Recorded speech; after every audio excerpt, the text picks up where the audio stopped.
پیش خدمت ہے سلام بن رزاق کا مشہور افسانہ ندی۔ میں ہوں آپ کے ساتھ فیصل سعید زرقام۔ آئیے بڑھتے ہیں افسانے کی جانب۔ ندی بہت بڑی تھی۔ کسی زمانے میں اس کا پاٹ کافی چوڑا رہا ہوگا، مگر اب تو بیچاری سوکھ ساکھ کر اپنے آپ میں سمٹ کر رہ گئی تھی۔ ایک زمانہ تھا جب اس کے دونوں کناروں پر تاڑ اور ناریل کے آسماں گیر درخت اگے ہوئے تھے، جن کے گھنے سائے ندی کے گہرے شانت اور شفاف پانی میں یوں استادہ نظر آتے جیسے کسی پرجلال بادشاہ کے دربار میں مصاحب سر نیوہاڑے کھڑے ہوں۔ مگر اب درختوں کی ساری شادابی لٹ چکی تھی اور ان کے ٹنڈ منڈ خشک صورت تنے کسی قحط زدہ علاقے کے بھوکے کنگا لوگوں کی طرح بے رونق اور نادار لگ رہے تھے۔ ندی بہت بڑی تھی اور اس کا پاٹ اب بھی اپنی گزری ہوئی عظمت اور وسعت کی غمازی کرتا نظر آتا، مگر اب اس طرح خشک ہو گئی تھی کہ جگہ جگہ چھوٹے چھوٹے بے ڈھنگے ٹاپو ابھر آئے تھے، حد نظر تک چھوٹے بڑے بے شمار ٹاپو۔ اب ان ٹاپوؤں پر کہیں کہیں خضرو گھاس اور جنگلی جھاڑیاں بھی اگائی تھیں، جن میں ہزاروں لاکھوں ٹڈے اور جھینگر شب و روز پھدکتے رہتے۔ گھاس کے نیچے کیچڑ میں لاکھوں کیڑے رینگتے کلبلاتے رہتے، اور جب دوپہر کی تپا دینے والی دھوپ میں کم کم گدلا بدبودار پانی تپنے لگتا تو ندی کی مچھلیاں اس طرح ادھر ادھر منہ چھپاتی پھرتی جیسے کسی پردہ دار گھرانے کی بہو بیٹیاں بھرے بازار میں بے نقاب کر دی گئی ہوں۔ مچھلیوں کی تعداد دن بدن کم ہوتی جا رہی تھی اور ٹڈے، جھینگر، کیڑے مکوڑوں اور مینڈکوں کی تعداد میں اضافہ ہوتا جا رہا تھا۔ دوپہر ڈھلے ندی کے نیم گرم گدلے پانی سے چھوٹے بڑے بے شمار مینڈک نکلتے اور ان ٹاپوؤں پر بیٹھ کر ٹراتے رہتے۔ میں اس ندی کا وارث ہوں، بڑا مینڈک۔ ہاں، آپ اس ندی کے وارث ہیں، چھوٹے مینڈک۔ اس ندی کے ایک ایک ٹاپو پر میرا اختیار ہے، اس ندی کے ایک ایک ٹاپو پر آپ کا اختیار ہے۔ میں چاہوں تو۔ بڑا مینڈک مناسب دعوے کے لیے آنکھیں مٹکا مٹکا کر ادھر ادھر دیکھتا اور ذرا سے توقف کے بعد کہتا، میں چاہوں تو ایک جست میں اس چمکتے سورج کو آسمان سے نوچ کر پاتال میں پھینک دوں۔ آپ چاہیں تو۔ چھوٹے مینڈک دھوپ سے اپنی آنکھوں کو مچمچاتے ہوئے حسب عادت بڑے مینڈک کی تائید کرتے کہ بڑے مینڈک کی خوشنودی ان کی زندگی کا واحد مقصد تھا۔ پھر پاس ہی کسی ٹاپو سے ایک موٹے پیٹ اور پتلی ٹانگوں والا کوئی بڑا مینڈک گمبھیر آواز میں اپنے کسی مقصد سے پوچھتا، کون ہے یہ احمق؟ ایک ترار مینڈک پھدک کر کہتا، وہی ہمارا ذلیل پڑوسی ہے جس کے اجداد حضور کے کفش بردار رہ چکے ہیں۔ اوہو، اس نمک حرام سے کہو کہ سورج پر کمند ڈالنے سے پہلے ہمارے قدم چومے کہ خورشید ہمارے نقش کف پا کے سوا کچھ نہیں۔ اس کی لنترانی کے جواب میں کسی تیسرے ٹاپو سے آواز آتی، یہ کون گستاخ ہے؟ اسے آگاہ کر دو، اپنی زبان کو قابو میں رکھے۔ ہم زبان درازوں کی زبانیں یوں کھینچ لیتے ہیں جیسے ملک الموت جسم سے روح۔ خاموش خاموش، اس ندی کا ایک ایک ٹاپو ہماری عزت میں ہے۔ اس کے بعد ہر ٹاپو سے ایک نئی آواز بلند ہونے لگتی، ہر آواز پہلی آواز سے زیادہ تیز، ہر دعویٰ پہلے دعوے سے زیادہ بلند و عرفہ۔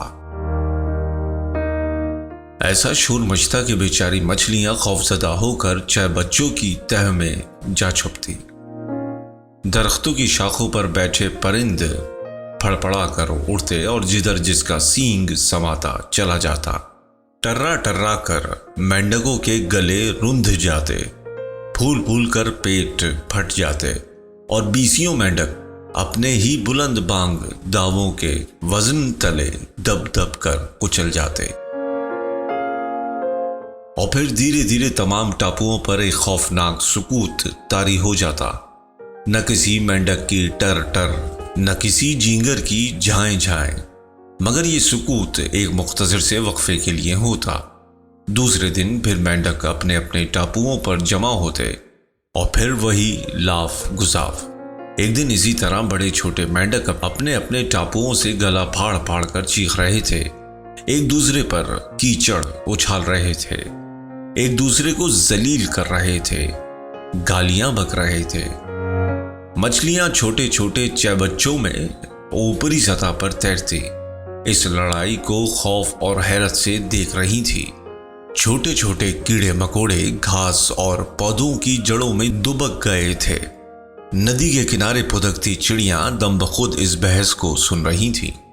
تبھی ندی کے ایک گوشے میں کچھ ہلچل سی ہوئی۔ پہلے تو سطح آب پر بڑے بڑے بلبلے پیدا ہوئے اور پھر دیکھتے ہی دیکھتے کوئی پانی کی سطح پر نمودار ہوا۔ یہ ایک بے حد بوڑھا مگرمچھ تھا، اتنا بوڑھا کہ اس کی کیچلیاں جھڑ چکی تھیں، دم کے دانت کند پڑ گئے تھے اور اس کی پشت پر باریک باریک سبزہ اگایا تھا۔ اس نے اپنی پوری قوت سے دم کو اس کیچڑ آلود پانی کی سطح پر دے مارا۔ ایک زور کا چھپاکا ہوا اور پانی کے چیٹے اڑ کر دور دور تک پہنچے۔ مختلف ٹاپوؤں پر شور مچاتے مینڈک یک بیک چپ ہو گئے۔ سب اپنی پچھلی ٹانگوں پر اچک اچک کر اس آواز کی سمت دیکھنے لگے۔ آخر سبوں نے بوڑھے مگرمچھ کو دیکھ لیا۔ سبھی مینڈک بوڑھے مگرمچھ کا بے حد احترام کرتے تھے، بلکہ بعض اس سے خوفزدہ بھی رہتے تھے، کیونکہ ان کے آباء و اجداد کے مطابق بوڑھا مگرمچھ اس ندی کی بدلتی ہوئی تاریخ کا چشمدید گواہ تھا۔ اس کی عمر کا کوئی اندازہ نہیں تھا کہ اس کی ہستی صدیوں کے دوش پر قرنوں کا فاصلہ طے کر چکی تھی۔ تمام مینڈکوں نے ٹرا ٹرا کر بوڑھے مگرمچھ کی جے جے کار کی۔ بوڑھے مگرمچھ نے اپنی بھاری دم ٹیک کر اور اپنا لمبا چوڑا جبڑا کھول کر خوشی کا اظہار کیا۔ پھر رینگتا ہوا ایک اونچی چٹان پر چڑھ گیا۔ چٹان پر پہنچ کر اس نے ندی کی اطراف نگاہ ڈالی۔ اب ندی کہاں تھی؟ وہ تو بس چند ٹاپوؤں اور چھ بچوں کا مجموعہ ہو کر رہ گئی تھی۔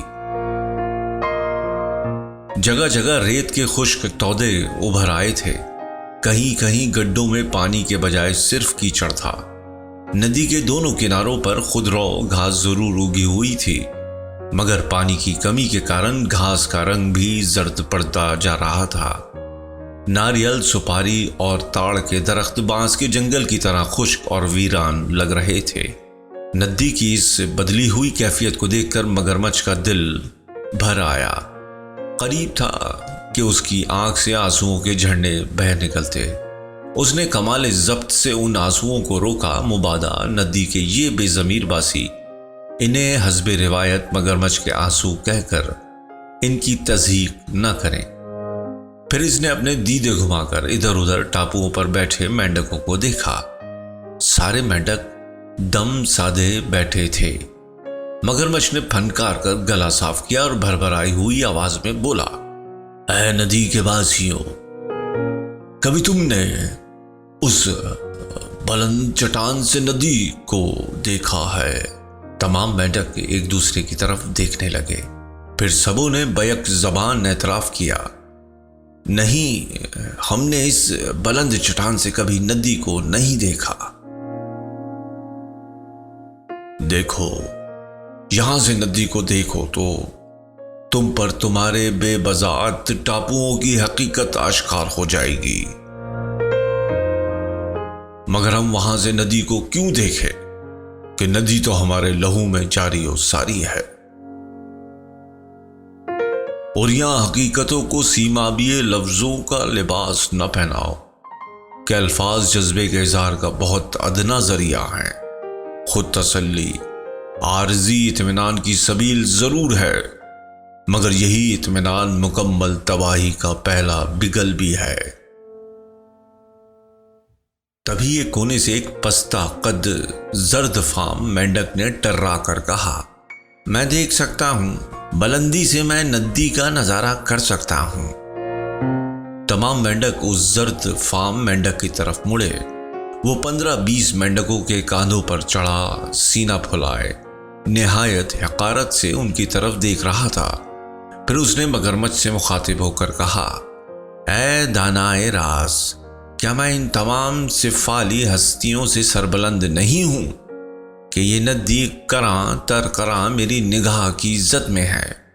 ابھی اس کے الفاظ فضا میں گونج ہی رہے تھے کہ مینڈکوں کا احرام لرزا اور ایک دوسرے کے کاندھوں پر چڑھے ہوئے مینڈک دھپ دھپ نیچے لڑک گئے۔ 2-4 کمزور مینڈکوں کی تو آنتیں نکل آئیں، بعض وہیں ڈھیر ہو گئے۔ ارد گرد کے ٹاپوؤں کے مینڈک بے تحاشا قہقہے لگانے لگے۔ ہنسی، قہقہے، فکرے بازی اور شور غوغا سے تھوڑی دیر تک کان پڑی آواز سنائی نہیں دی۔ آخر مگرمچھ کو مداخلت کرنی پڑی۔ خاموش، خاموش، اے ندی کے بازیوں، خاموش! یہ جائے مسرت نہیں، مقام عبرت ہے کہ تمہاری چھوٹی چھوٹی نفرتوں نے تمہارے قد گھٹا دیے ہیں اور تم سب اپنی ہی لاشوں پر قہقہے لگانے کے لیے زندہ ہو۔ اے صاحب عقل و دانش، کیا ہمیں اپنے دشمن کی مات پر خوش ہونے کا حق نہیں؟ یہ فتنہ حرام عرصہ دراز سے دوسروں کے کاندھوں پر چڑھ کر ہمیں دھمکاتا رہتا تھا۔ دشمن؟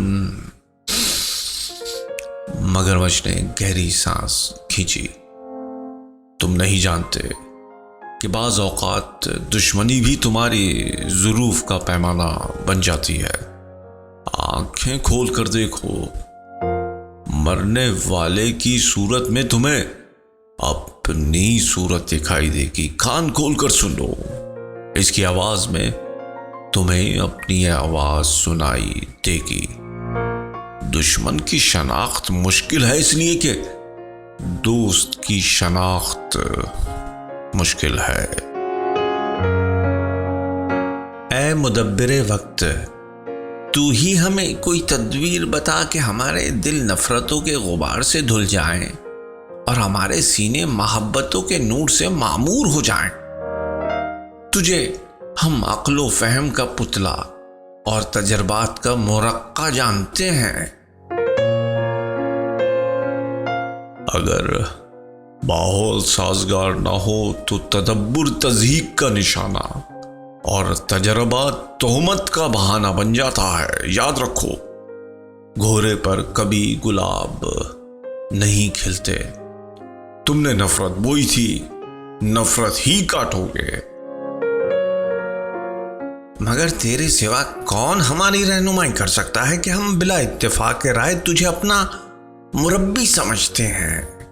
ایک چتکبرا مینڈک پھدک کر مگرمچھ کے قریب ہوتا ہوا مکھن چپڑے لہجے میں بولا، اور پھر اس انداز سے چاروں طرف دیدے گھمائے جیسے اپنے ہم جلیسوں سے کہہ رہا ہو، میرا کانٹا کبھی بھولے سے نہ پانی مانگے۔